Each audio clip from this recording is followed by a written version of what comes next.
So obviously, let's talk about Saturday. I was taking a nap when it happened. My husband woke me up and he said, Brandi, they just shot Trump. And we turned on the TV and I was just in tears because it's just that moment in history where you recognize the gravity of it. Can you talk us through kind of what you went through in those minutes and hours after? You know, I dread it, Brandi. I dread it. I've always been concerned that the personal vitriol directed at Trump was going to end up not with a true activist doing something like this, but with an unstable person who was swayed by the rhetoric, who might believe that Trump was actually an existential threat to democracy, and in a to a vulnerable person, to a unstable person, they might believe they're doing the world a favor by eliminating an existential risk to our democracy. And so that rhetoric that we've heard, not just from Nancy Pelosi and Joe Biden, but also from Bob Ferguson and Jay Inslee. I mean, I think the danger in it is not that the politicos would do anything. It's that someone who isn't that political, but is vulnerable, is unstable, might use it as the triggering event.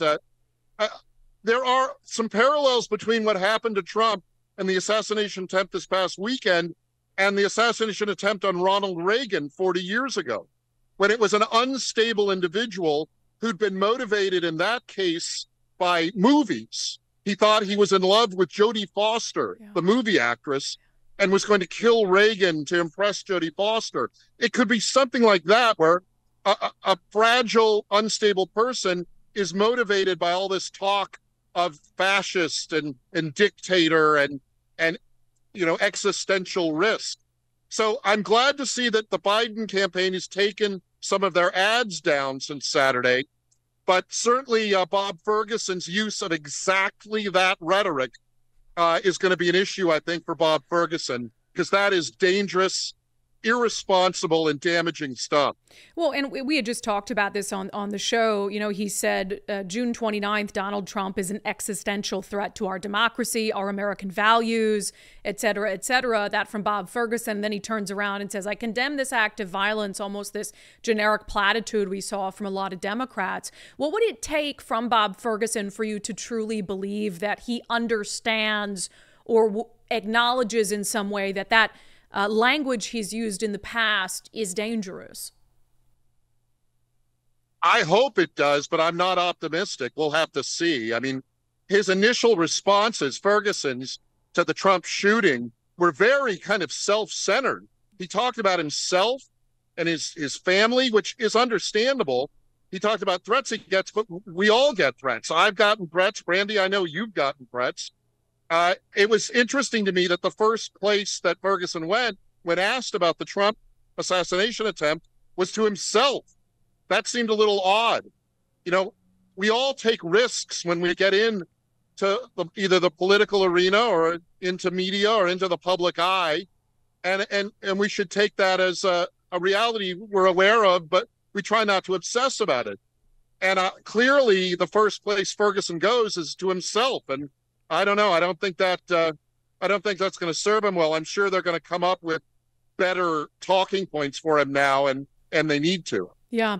So we're going to hear from, maybe briefly today, but formally later this week, former President Donald Trump. What kind of speech do you think he needs to deliver in light of what's happened? We need to focus on what's good. We need to focus on policy. Brandi, I don't like rhetoric of personalities, speeches that are personally focused. I think we need to talk about good policy. At the federal level, that's going to mean some immigration enforcement.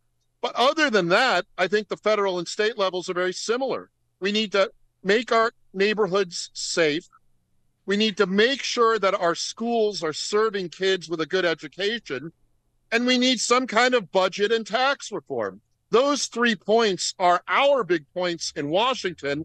And I think they are the big points that we'll be making here at the national level, too.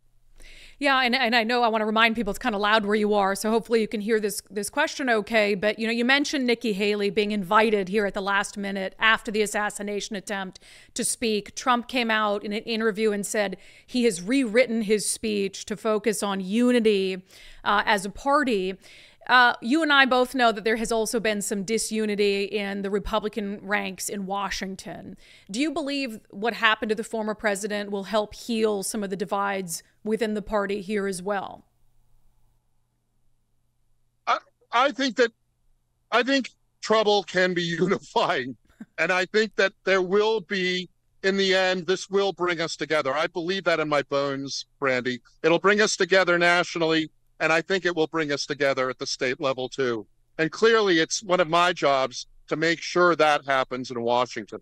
Yeah. I want to end with this, and we'll let you get into the convention there. You represent in the state legislature the area that includes the city of Aberdeen. The mayor has came out and posted on social media, suggested that what happened to former President Donald Trump was arranged by the former president. He has doubled down on that. What is your reaction to that, and what would your message be to the mayor of Aberdeen today?